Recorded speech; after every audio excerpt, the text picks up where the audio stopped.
Terima kasih kerana terus setia bersama kami mengikuti N5. Sabah telah bersedia dengan laporan lintas langsung dan terus sahaja bersama Jovina Jim Lajim di Kota Kinabalu. Silakan Jovina. Terima kasih Margaret. Salam sejahtera dan salam sehati sejiwa. Terminal feri penumpang Tawau yang mula beroperasi hari ini perlu mematuhi prosedur operasi standard SOP yang ditetapkan Kerajaan Negeri. Pengarah Unit Perancang Ekonomi Negeri UPEN, Datuk Osman Jamal berkata, syarikat konsesi yang diberi kuasa mengendalikan terminal tersebut perlu mematuhi SOP yang diluluskan Kabinet Negeri. Pematuhan SOP itu dapat memastikan perkhidmatan di terminal baharu lebih teratur, sistematik serta keselamatan pengguna dan negeri terjamin.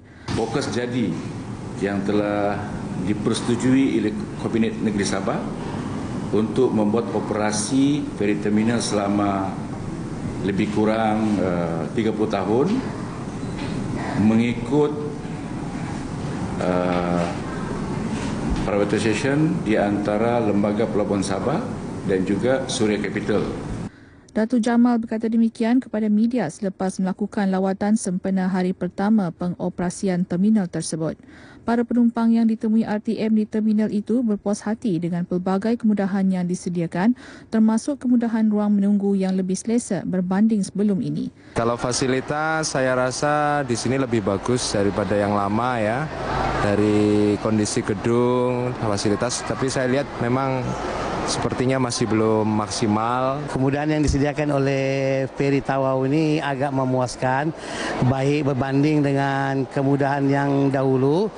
Walaupun pada hari ini nampak sesak sebab kehabisan tiket, tapi orang tetap juga menunggu. Terminal feri penumpang Tawau akan memberi kemudahan dan keselesaan kepada lebih 1,000 pengguna feri setiap hari, membabitkan 1 perjalanan 2 hala Tawau Nunukan dan 5 perjalanan 2 hala Tawau Tarakan Indonesia.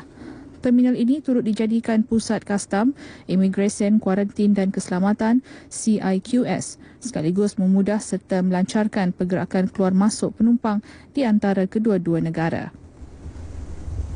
Jabatan Imigresen Malaysia Sabah menjalankan 2050 operasi penguatkuasaan di seluruh negeri dalam tempoh 11 bulan pertama tahun ini. Hasil operasi tersebut 91 majikan daripada sektor perkhidmatan, pembinaan dan perladangan yang melanggar undang-undang ditahan untuk siasatan lanjut. Menurut Pengarah Imigresen Negeri Sabah, Haji Musa Sulaiman, operasi berkenaan juga berjaya menahan 9,230 pendatang asing tanpa izin parti. Sementara itu, 2,443 parti didakwa atas pelbagai kesalahan imigresen dan 18,581 parti telah diusir pulang ke negara asal masing-masing. Dari segi pekerja asing, kita telah mengeluarkan PLKS sebanyak 101,693 pas lawatan kerja sementara untuk pekerja asing di Sabah, melibatkan Indonesia, Filipina, Nepal dan Myanmar. The highest is Indonesian. Begitu juga dalam pengeluaran visa dan pas, kita telah mengeluarkan 33,978 pelbagai pas. Mengulas buku pasport yang dikeluarkan di negeri ini, beliau memaklumkan sebanyak 78,207 buku pasport Malaysia antarabangsa berjaya dikeluarkan dengan purata 7,000 pasport sebulan.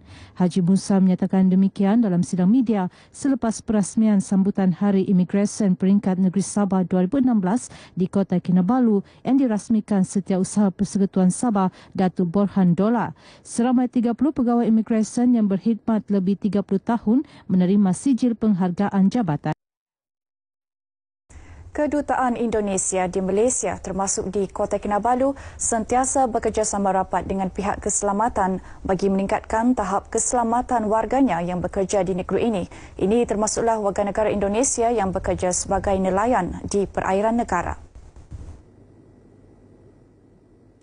Konsul Jenderal Republik Indonesia di Kota Kinabalu, Ahmad D.H. Irfan menasihatkan nelayan Indonesia agar mematuhi arahan yang ditetapkan pihak berkuasa keselamatan Sabah bagi mengelak menjadi mangsa penculikan. Mereka juga tidak sepatutnya menangkap ikan di kawasan perairan berisiko bahaya jenayah rentas sempadan. Saya menginginkan warga negara Indonesia yang bekerja sebagai nelayan agar mereka berhati-hati, agar mereka menghindari wilayah-wilayah yang berbahaya. Jadi mereka kalau beroperasi menangkap di wilayah yang berbahaya itu, mereka rawan akan mendapatkan penculikan. Ahmad D.H. Irfan ditemui media di Pejabat Konsulat Jenderal Republik Indonesia Kota Kinabalu.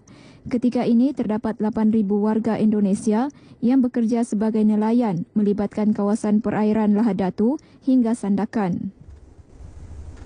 Sabah merupakan negeri tertinggi yang mempunyai orang berinsuran Pertubuhan Keselamatan Sosial Perkeso, iaitu 185 orang yang menjalankan rawatan dialisis di Hospital Kerajaan. Terdapat seramai 1,016 orang berinsurans Perkeso mendapat rawatan dialisis di 132 seluruh negara. Setakat Oktober 2016, 13,483 orang berinsuran Perkeso sedang menerima bantuan rawatan dialisis di hospital kerajaan dan swasta. Menyedari keperluan mendesak untuk rawatan berkenaan, Perkeso menyerahkan sumbangan 3 buah mesin hemodialisis kepada unit hemodialisis Hospital Duchess of Kent HDOK Sandakan. Ketika majlis penyerahan mesin berkenaan, Ketua Eksekutif Perkesa, Datuk Dr. Mohamed Azman Datuk Aziz Mohamed berkata, penyerahan mesin bernilai RM120,000 itu antara lain bertujuan meringankan beban yang ditanggung pesakit buah pinggang, khususnya yang berada pada peringkat akhir kegagalan buah pinggang ESRF. Penyerahan mesin ini adalah usaha sama strategik antara Kementerian Sumber Manusia melalui Perkeso dengan Kementerian Kesihatan Malaysia untuk meningkatkan kualiti kemudahan dialisis kepada pesakit dialisis di seluruh negara. Teks ucapannya dibacakan Pengurus Besar Cawangan Perubatan dan Pemulihan Perkeso, Datin Dr. Nik Amsyariza Muhammad. Perkeso turut menyerahkan sebuah mesin hemodialisis kepada Hospital Kudat.